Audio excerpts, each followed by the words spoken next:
Hi, Shalom everyone. I'm going to continue this fantastic series here of the Daf Yomi, friends. We're on Masechet Avodah Zara. We're on page number 30 to buy a beautiful view here in famous street here in Jerusalem. And we're talking all about intoxicating pottery here in today's page of the Gemara. Now, according to the Mishnah, there, let's say, are a number of things, let's say, that had belonged to non-Jews, from which it is forbidden for Jewish people to derive benefit. We've spoken about this all on this tractate already. Among them are obviously wine, which we've spoken about already. Let's say, for example, vine. This is that was originally wine. And here's Hadrianic pottery. That could also be a problem.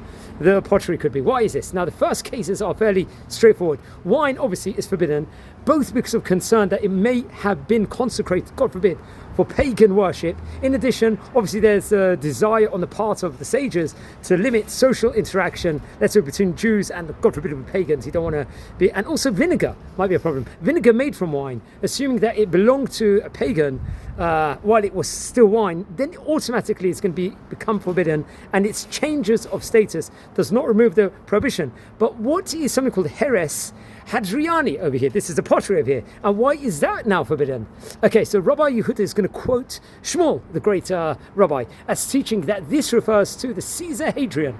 When it was a great rabbi, Rabbi Dimi, came from Israel. He explained that the Romans tilled, let's say, virgin soil that had not been tilled before, which they planted with grapevines. The wine that was produced was poured into white earthenware jugs, it happened to have been, which absorbed the wine. Now, these vessels were then broken into various different fragments that the soldiers then used to carry, so that whenever or wherever they went, they would soak them in the water and have wine to drink. Now, Rabbi Yeshua ben Levi attested to the potency of this wine, saying that, as Rashi explains, our best wine is equivalent of the third soaking of this pottery in water over here. So he adds, Hadrian, obviously we know, was a Roman Caesar back in the year 117 to 138 Common Era. In Jewish history, he is remembered, let's say, as a not such good tyrant over here who put down the Bar Kokhba revolt in a violent and terrible manner and destroyed the city of Jerusalem and erected a pagan city on its ruins. So very interesting. Keep up learning Daf Yomi, friends. Have a great day.